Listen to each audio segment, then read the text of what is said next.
बातों के डाले पकड़ कर कहूँगा क्या बुजुर्ग का उम्मतों पर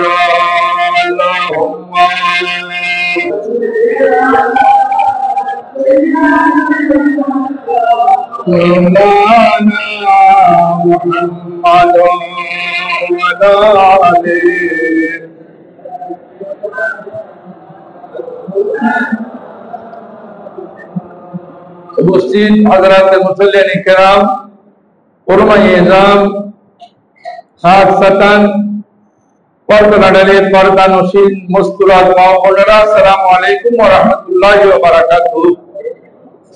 महान अल्लाह रब्बुल आलमीনের দরবারে আলিশানি লক্ষ লক্ষ কোটি কোটি শুকরের সিজদা আদায় করি যে আল্লাহ দয়া করে মায়া করে মেহেরবানি করে আমাদেরকে মানুষ বানিয়ে আজকে আল্লাহর ঘরে একত্রিত হওয়ার তৌফিক দান করেছেন। প্রত্যেকে বলি আলহামদুলিল্লাহ। সঙ্গে সঙ্গে আমার রমজান তাজদার মদিনা রহমতুল আলামিনের আরওয়ায়ে তৈয়বায় লক্ষ লক্ষ কোটি কোটি দরুদ আর সালাম যে রাসূলের আমাদেরকে জান্নাতের পথপন্থী বাতলিয়ে দিয়েছেন, বলে দিয়েছেন সিরাতুল মুস্তাকিম আমাদেরকে দুনিয়াতে থাকতে কিভাবে সিরাতুল মুস্তাকিমে চললে জান্নাতে হওয়া যাবে এটা বলে গিয়েছেন সেই নবীর আহমদ আমরা পড়ি সালাতু ওয়াসসালামু আলাইকা সাইয়্যিদি ইয়া রাসূলুল্লাহ। আজকের আলোচ্য বিষয় হক্কানি রব্বানি প্রকৃত ওলি কেরামের বৈশিষ্ট্যাবলী। যারা খাঁটি আল্লাহর ওলি তাদের অনেক বৈশিষ্ট্য আছে। ওলি হওয়া এত সহজ নয়। মাইক সাইডে লাগাইলে যদি কেউ ওলি বলে আমি ওলি হয়ে গেছি, নাউযুবিল্লাহ মিন যালিক, সে কিন্তু ওলি নয়।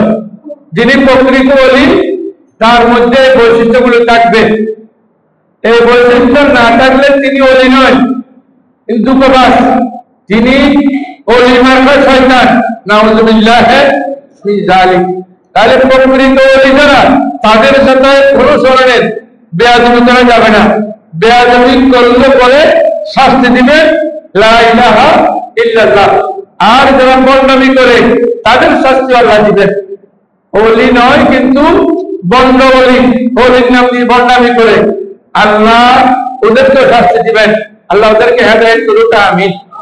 এখন আমি বলতে চাচ্ছি যারা প্রকৃত ওলি, খাঁটি ওলি, নির্ভেজাল ওলি তাদের অনেক বৈশিষ্ট্য বলি আছে। ওই বৈশিষ্ট্যগুলো থাকলে তাদেরকে অবশ্যই শ্রদ্ধা করতে হবে, সম্মান করতে হবে। তারা আল্লাহর বন্ধু, তারা আল্লাহকে অভিভাবক হিসেবে গ্রহণ করেছেন, তারা আল্লাহকে মহব্বত করেন, রাসূলকে মহব্বত করেন। আছেন যারা আল্লাহর ওলি তারা কি করবে? আল্লাহ রাব্বুল আলামিন বলেন বিসমিল্লাহির রহমানির রহিম কুল আতিউল্লাহ ওয়া আতিউর রাসূলা ওয়া ইন তাওয়াল্লাউ ওয়া ইন্নাল্লাহা লা ইউহিব্বুল কাফিরিন। আল্লাহ রাব্বুল আলামিন আল্লাহ রাসূলকে বলেন, হে রাসূল আপনি বলে দিন যারা ওলি হতে চায়, যারা আল্লাহর খাঁটি বান্দা হতে চায়, যারা নির্ভেজাল আল্লাহ ওয়ালা হতে চায় তাদেরকে আমি বলে দিন আতিউল্লাহ, আল্লাহর অনুসরণ করো, ওয়া আতিউর রাসূল, রাসূলের অনুসরণ করো। আল্লাহর তো অনুসরণ আমরা করতে পারবো না ডাইরেক্ট, কারণ আল্লাহকে তো আমরা কেউ দেখছি না, দুনিয়াতে কেউ দেখি নাই। ইউমিনুনা বিল গায়ব, না দেখে আল্লাহর উপর আমরা মেনে নিয়েছি।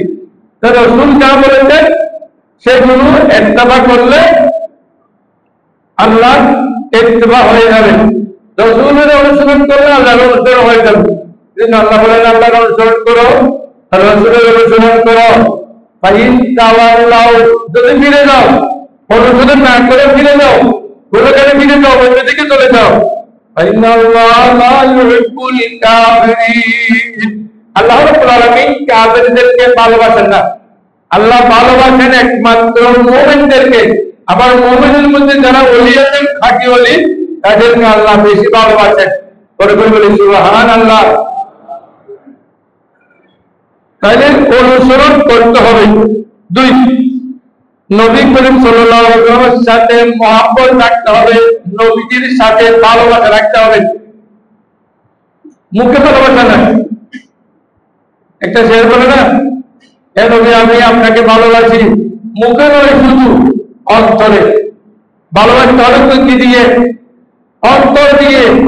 অন্তর দিয়ে ভালোবাসলে নবীজিকে অনুসরণ অবশ্যই করতে হবে।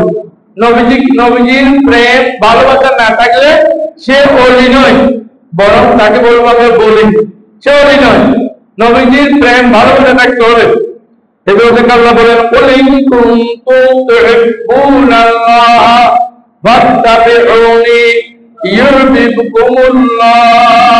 এভাবে আপনি বলে দিন, যদি যারা ওলি হতে চায়, কোন মানুষ মুমিন হতে চায়, ঈমানদার হতে চায়, আপনি তাদের কাছে ঘোষণা করে দিন কি তুহিব্বুল্লাহ, আল্লাহকে ভালোবাসতে হবে। আল্লাহকে, কথা বলেন, আল্লাহকে ভালোবাসতে হবে। আল্লাহকে কিভাবে ভালোবাসবো? আল্লাহকে ভালোবাসবো তো ভালোবাসার চিহ্ন থাকতে হবে, থাকতে হবে না? আল্লাহ ভালোবাসার চিহ্ন রাখবে। নবীজি বলেন, আল্লাহকে যদি কেউ ভালোবাসতে চায় তাহলে নবীজিকে ভালোবাসেন, নবীজির অনুসরণ করেন। সুবহানাল্লাহ। আমাদের কবি নজরুল কত সুন্দর করে বলেছেন, আল্লাহকে যে পেতে চায়, আল্লাহকে যে পাইতে চায়, নবীজিকে ভালোবাসে। নবীজির ভালোবাসার মাধ্যমে আল্লাহকে পাবেন। এটা কোরআন শরীফে এটার অনুবাদ করেছেন তিনি। নবীর ভালোবাসা, আল্লাহর ভালোবাসা পেতে চাইলে নবীজির অনুসরণ করতে হবে। নবীজি যা বলেছেন তা করতে হবে, যা নিষেধ করেছেন তা মানতে হবে। তাহলে হবে কি ইউহিব্বুকুমুল্লাহ, আল্লাহকে ভালোবাসতে চাইলে নবীজির অনুসরণ করতে হবে, নবীজির কথা মানতে হবে, তাহলে আল্লাহ তাকে ভালোবাসবেন। সুবহানাল্লাহ। কন্ডিশন হলো, আল্লাহকে ভালোবাসার কন্ডিশন হলো নবীকে আগে ভালোবাসতে হবে, নবীকে ভালোবাসলে আল্লাহ ভালোবাসতে হবে। সুবহানাল্লাহ।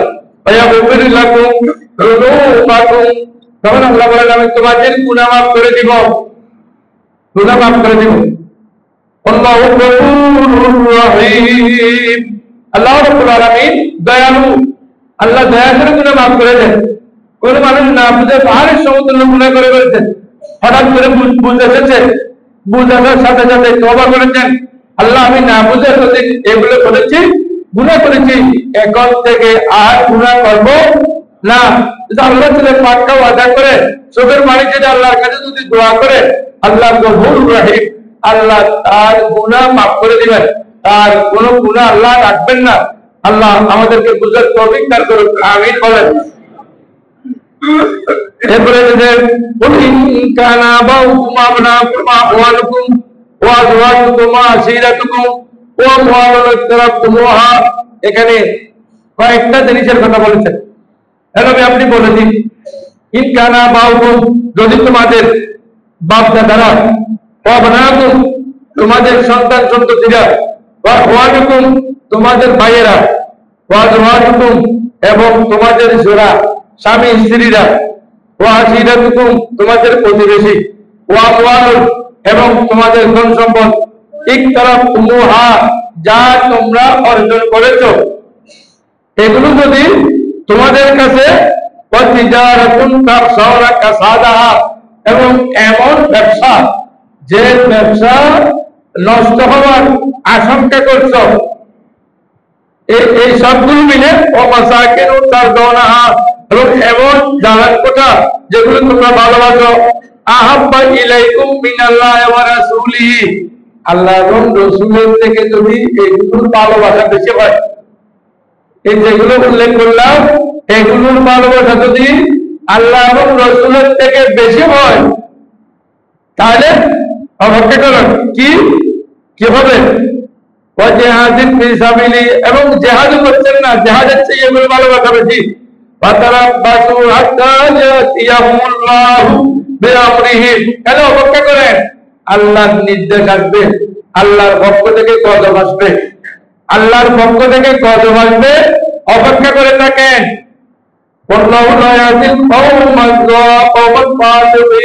ফাসিকদেরকে আল্লাহ রাব্বুল আলামিন হেদায়েত করেন না। অর্থাৎ ধন সম্পদ, টাকা পয়সা, মাতা পিতা, সন্তান সন্ততি, স্ত্রী পুত্র, ব্যবসা বাণিজ্য সবগুলো থেকে আল্লাহ এবং রাসূলকে বেশি ভালোবাসতে হবে। সুবহানাল্লাহ বলেন। বলেন হুজুর আমি তো খুব ভালোবাসি, আমি হুজুর এবং এগুলো থেকে আল্লাহ রাসূলকে ভালোবাসি, কিন্তু মসজিদে 10 টাকা দিই না, এটাকে ভালোবাসা হবে? আমি খুব ভালোবাসি, একত্র নামাজও পড়ে না, এটা কি ভালোবাসা? কথা বলবেন না? আমি খুব ভালোবাসি, রমজানের রোজাগুলো রাখি না। আমি আল্লাহ এবং রাসূলকে খুব ভালোবাসি, যাকাত দিই না, এটা ভালোবাসা না দুঃখবাদী? যুবকের একটু কথা বলতে পারেন না? এটা ভালোবাসা না দুঃখবাদী? দুঃখবাদী। এই দুঃখবাদী করলে আল্লাহ বলেন অপেক্ষা করেন, এই দুঃখবাদী করে একটু অপেক্ষা করেন, আল্লাহর পক্ষ থেকে গজব আসবে। ওই গজব পাওয়ার জন্য, ওই গজবের জন্য একটু অপেক্ষা করে থাকেন। কোন সময় এই গজব এসে যায় একটু অপেক্ষা করেন। আল্লাহ রাব্বুল আলামিন আমাদেরকে বুঝার জন্য তৌফিক দান করুন, আমিন।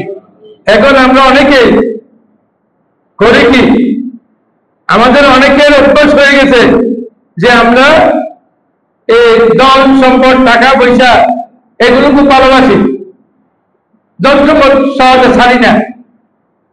আল্লাহ এবং রাসূলের ভালোবাসা আছে অন্তর পুরো, কিন্তু প্র্যাকটিক্যাল নেই। প্র্যাকটিক্যালে জীবন নামাজ পড়ে না এমন মানুষ আছে না? আপনি জিজ্ঞেস করুন আমার অন্তর এখানে আল্লাহ এবং রাসূলের ভালোবাসা দিয়ে আমার অন্তর পুরো। কিসের অন্তর পুরো? দুঃখবাজ। আপনার মধ্যে দুঃখবাজ আরেকজন নেই সমাজের মধ্যে। জীবন নামাজ পড়েন না, আপনি কিসের আল্লাহ এবং রাসূলকে ভালোবাসেন? আল্লাহর নির্দেশ মানেন না, কিসের আপনি আল্লাহ এবং রাসূলকে ভালোবাসেন? কিসের এটা ভালোবাসেন? হ্যাঁ, অনেকে এই ভালোবাসা থেকে অনেক দূরে চলে যায়। কেন চলে যায়? মিন শারিল ওয়াসওয়াসিল খান্নাসিল্লাযী ইউওয়াসবিসু ফি সুদুরিন নাস মিনাল জিন্নাতি ওয়ান নাস। শয়তানের দুঃখের কারণে আল্লাহ এবং রাসূলকে ভালোবাসতে পারে না। দুইজন বন্ধু মিলে এক দোকানের পাশে কথা বলতেছেন, মুয়াজ্জিন সাহেব আল্লাহু আকবার বলে যখন আযান দিয়েছে, এখানে বন্ধু যেটা খুব বেশি ভালো বন্ধু, সে বলে চলেন একটু চা খাই। আযান দিয়েছে, এখন কি চা খাবো? আরেক বন্ধু বলতেছে আমি এখন আযান দিয়েছি, আমি তো এখন এখানে যাবো না।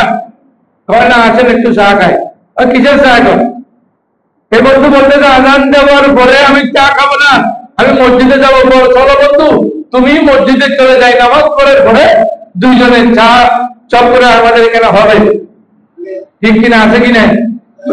আছে কি নাই? 3 ঘন্টা দাঁড়িয়ে দাঁড়িয়ে কথা বলে মসজিদে এসে 10 মিনিট নামাজ পড়তে পারে না। এটা কি আল্লাহ এবং রাসূলকে ভালোবাসে না দুঃখবাদী?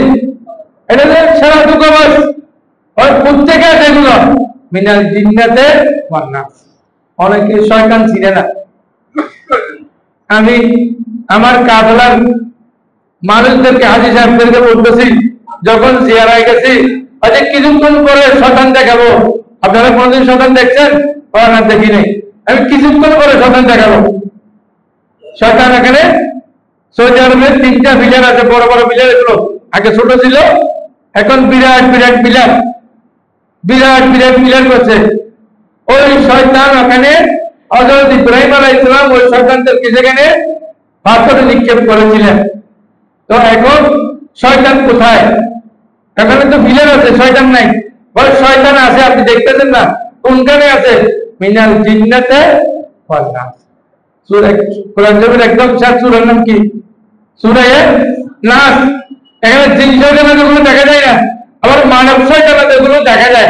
ওগুলো কিন্তু মানুষ, মানে মানুষ নয়, এর কোনো হোশ নাই। মানে মা পর্যন্ত আছে, এটা হোশ নাই মানুষ। এটা হলো দুঃখবাজ শয়তান। মানুষের মধ্যে শয়তান আছে কি নাই? না তো কোরআন শরীফ মিথ্যা হয়ে যাবে। নাউযুবিল্লাহি মিন যালিক। মানুষের মধ্যে শয়তান আছে। কেমন করে শয়তানি করে? এই যে আপনাকে নামাজ পড়তে দেয় না, এটা শয়তানি। আপনি চাইতেছেন আমি সুদ খাবো না, এই শয়তান বলতেছে না আপনার কাছে টাকা আছে, ইউজ টাকা আছে, 5 কোটি টাকা আছে, কি করবেন? 4 কোটি টাকা সুদে লাগাই দেন। এটা হলো শয়তান। এটা কি? এটা কি? শয়তান। আপনি অবৈধ কাজ করতে চান না, আপনার বন্ধু বলতে না না চলো দুজনে করে ফেলি, এটা নাউজুবিল্লাহ দুজনে করে ফেলি, এটা হলো শয়তান। এখন বেয়াদবি মাফ করবেন, ফেসবুক অনেক আমাদের খুলতে হয় অনেক খবরের জন্য। ফেসবুক খোলা মাত্র আমাদের মা বোনদের অবস্থা এমন হয়ে গেছে যে ভিতর মেয়ে পর্যন্ত হার মানবে, কাপড় সুমর খুলে এখানে ফেসবুকে দৌড়ে। এইটা হলো শয়তান, এইটার নাম হলো শয়তান। শুধু সেই শয়তান নয়, তার স্বামীর নাম হলো দয়ুস। আর দয়ুস জান্নাত, তার স্বামী জান্নাতে যেতে পারবে না। যে কাপড় চুপড় খুলে লক্ষ লক্ষ মানুষের কাছে প্রদর্শনী দিয়েছে, এই হলো শয়তান। আপনার পণ্য বিক্রি হচ্ছে না, পণ্য বিক্রির মধ্যে আপনার কাপড় চুপড় খুলে মহিলা লাগাই দিয়েছে, ওইটা কি? এইটা হলো শয়তান। যে লাগাইছে সে শয়তান। আপনার পণ্য বিক্রি না হলে মহিলা কেন দিবেন? এখানে মহিলার কাজ কি? মহিলার কাজ কি? আপনি পণ্য বিক্রি হচ্ছে সাইনবোর্ডের মধ্যে উলঙ্গ মহিলা দেখেন, উলঙ্গ মহিলা লাগাই দিয়েছে, মহিলার ছবি। এটা নিশ্চয়ই কারো মা, নাহলে কারো বোন, এটা নাহলে কারো ভাই। কেন আপনি এগুলো করেন? দয়ুস কেন হবেন? দয়ুসের জায়গা তো কোনো কারণে নাই। আল্লাহ হাদায়াত করুক, আমিন বলেন। এখন যাবো কোথায়? এই শয়তান বলা, শয়তানু তো ইস্তাওয়াজাল ইস্তাওহাজা ইস্তাওয়াজা আলাইহিমুশ শাইতান ফানসাউ যিকরাল্লাহ। ও যারা আল্লাহর বন্ধু ওলি হবেন, তারা সর্বদা আল্লাহর জিকির করবেন। ওয়াজকুরুল্লাহ যিকরান কাসীরা। যারা আল্লাহর বন্ধু তারা জিকির করবেন, জিকিরে মগ্ন থাকবেন। হুজুর জিকিরে মগ্ন কিভাবে? দেখেন আপনি অনেক হক্কানি রব্বানি আউলিয়া কেরামের দরবারে প্রত্যেক বৃহস্পতিবার দিবাগত রাত্রে জুমার রাতে সেখানে জিকিরের মাহফিল হয়, হয় কিনা? জিকিরের মাহফিল হয় না? জিকিরের মাহফিল হয়। তো যারা হক্কানি রব্বানি আউলিয়া কেরাম রাতে 3টার সময় ওটা জিকির করবে, আর যারা হক্কানি নয় তারা ফিকির করবে। ফিকির কি? কোন মুরিদের পকেটে কত টাকা আছে, কোন মুরিদ বেশি ধনী, কোন মুরিদ 20 কোটি টাকার মালিক, কোন মুরিদ 20 লক্ষ টাকার মালিক, তার পিছনে পিছনে ঘুরবে। আর এটা হলো ওলি নয়, এটা হলো ওলি মার্কা শয়তান। কারণ এটা তার দেওয়া হলো মানুষের পকেটের মধ্যে। কেন করবেন আপনি? অথচ হাদিস শরীফে এসেছে, আপনি আমি দুনিয়াতে আসার সময় আল্লাহ কয়েকটি জিনিস দান করেছেন।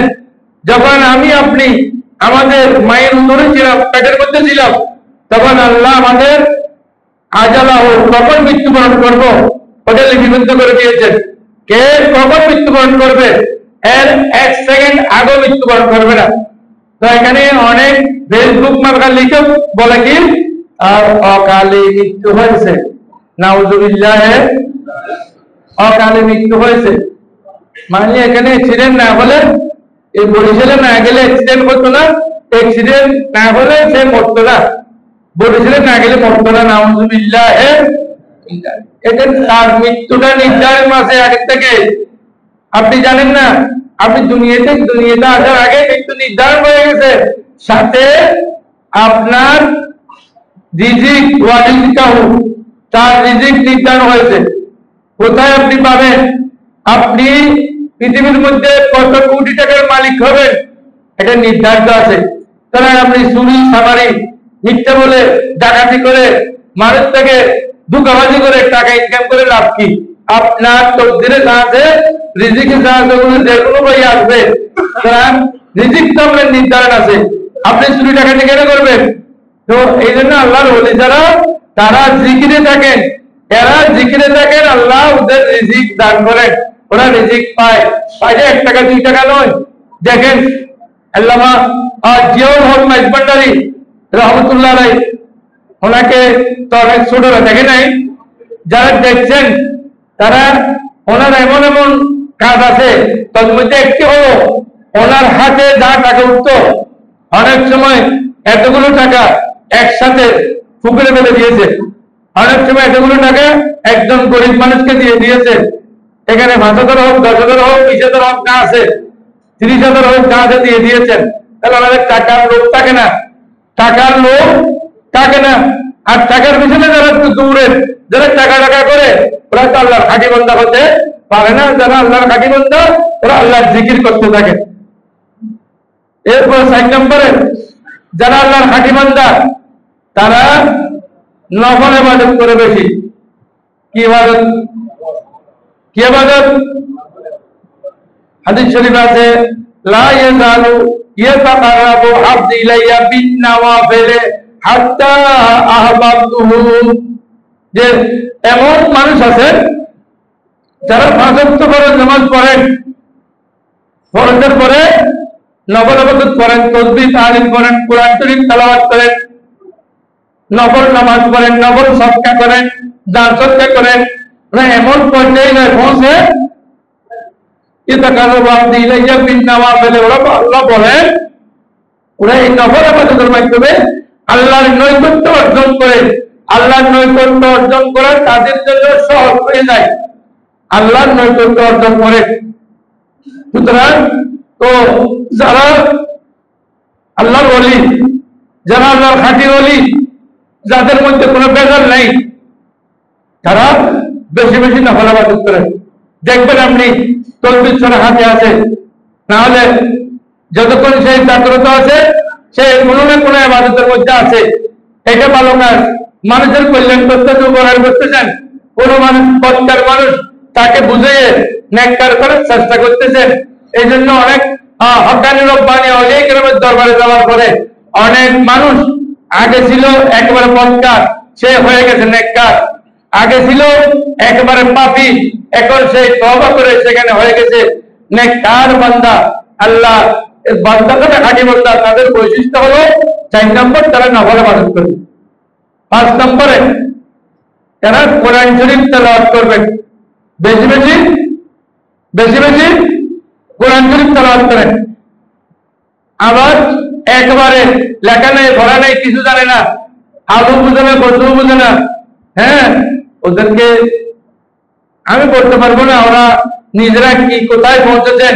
অন্তত একজন খাঁটি পীর হতে গেলে, একজন যদি হক্কানি ব্যাপারে পীর হতে যায়, আলেমরা বুঝবেন কমপক্ষে তাফসীরে জালালাইন শরীফ পড়ে বুঝতে হবে। তার তাফসীরে জালালাইন শরীফ বুঝতে হবে, মিশকাত শরীফের মধ্যে হাদিসের কিতাব তার বুঝে আসতে হবে। এই ধরনের মাসালা মাসাইল কিতাব, ফুতুরি কিতাব, এই ধরনের কিতাব, সরকারি কিতাব, ওগুলোর মাসালা মাসাইল বুঝতে হবে। তখন সে একজন খাঁটি পীর হতে পারবে, একজন খাঁটি ওলি হতে পারবে। কিছু নেই লেখানে। আবার অনেকে একেবারে লেখাপড়া জানে না, আল্লাহর পক্ষ থেকে অনেক সময় ওদেরকে দেওয়া হয় জ্ঞান 3 প্রকার। আপনারা তো জানেন জ্ঞান 1 প্রকার, শুধু স্কুল কলেজ মাদ্রাসা ইউনিভার্সিটিতে গিয়ে লেখাপড়া করে নয়। কারণ জ্ঞান 3 প্রকার।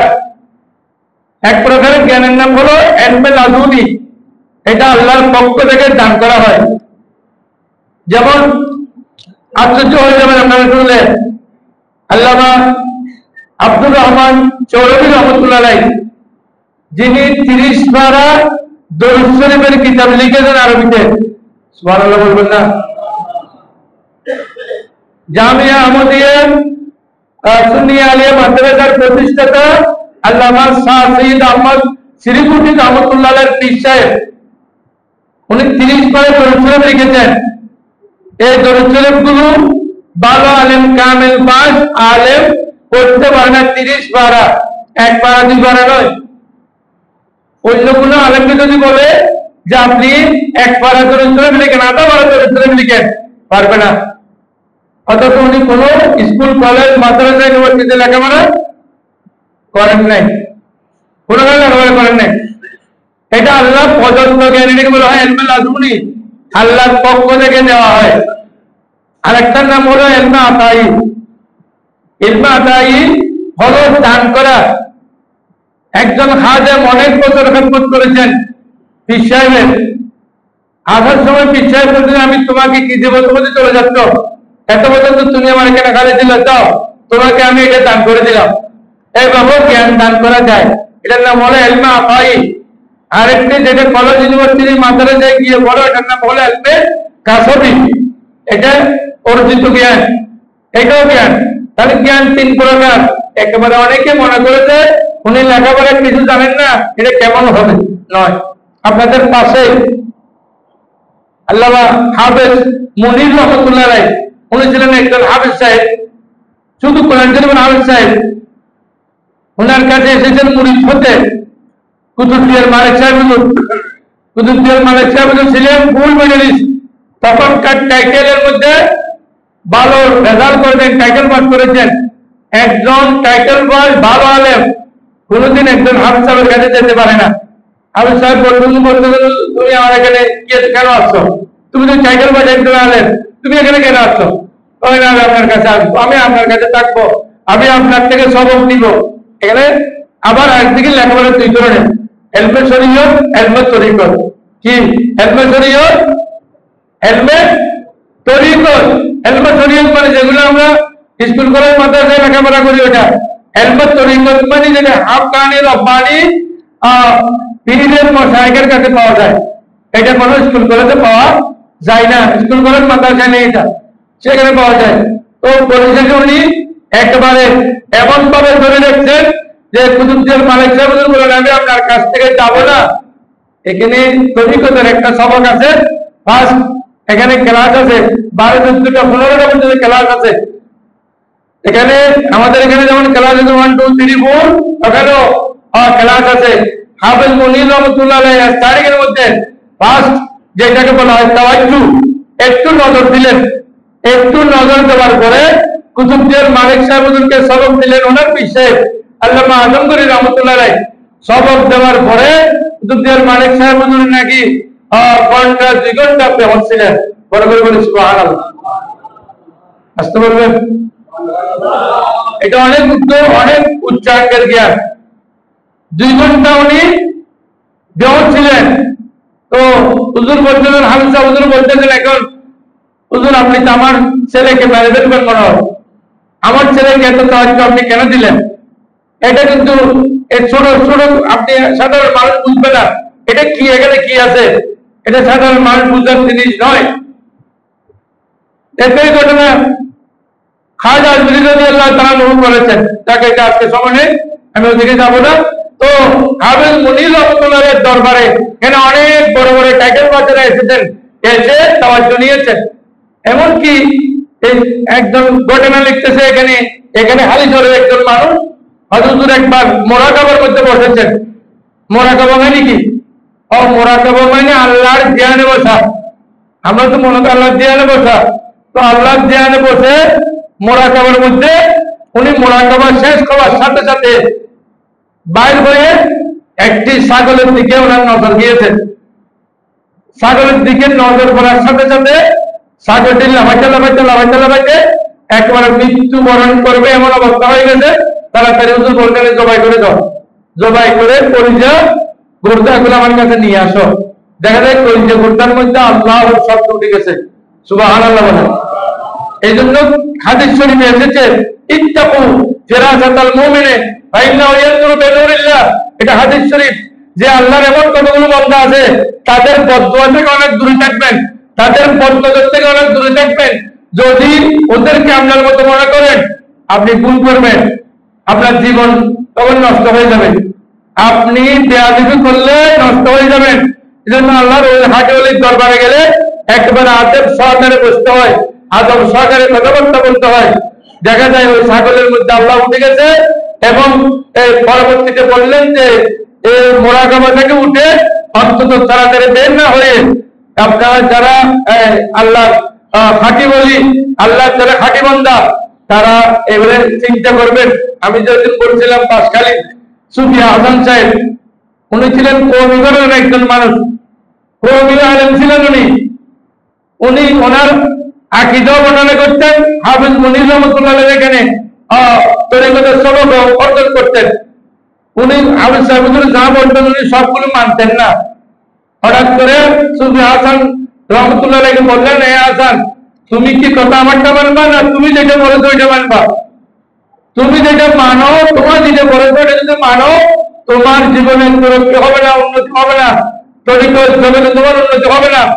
তো বলছে হুজুর আপনি যা বলেন আমি তাই মানবো। অথচ উনি একজন কওমি গয়নার একজন ভালো উচ্চাঙ্গের একজন আলেম, আল্লামা সুফি হাসান রহমতুল্লাহ আলাইহি। কোথায়? বাঁশখালী সব জায়গায় আপনি জিজ্ঞেস করেন উনি কে, তো পুতুকদের মানে সবদের কাছে জিজ্ঞেস করেন, নাহলে হয় হাফিজ সাহেব হুজুরের মুরিদ। একজন হাফিজ সাহেবের কাছে এত টাইটেল বা আলেম গিয়ে কি পেয়েছেন, বা উনি হাফিজ সাহেব হুজুর বলে কি হবে, উনি কোন স্কুল কলেজে না বললে কি হবে? এখানে তো ব্যাপার হলো উনি তো একজন উচ্চাঙ্গের আল্লাহওয়ালা, একজন আল্লাহর ওলি ছিলেন। আল্লাহওয়ালা ওলি থাকার কারণে ওনাদের নজরের মধ্যে আল্লাহর রহমত বরকত থাকে। এই তরিকত জগতে উনি অনেক ঊর্ধ্ব জগতের একজন উস্তাদ ছিলেন। আল্লাহ আমাদেরকে খাঁটি ওলির দরবারে যাওয়ার এবং ওনাদের থেকে সবক গ্রহণ করার তৌফিক দান করুন, আমিন।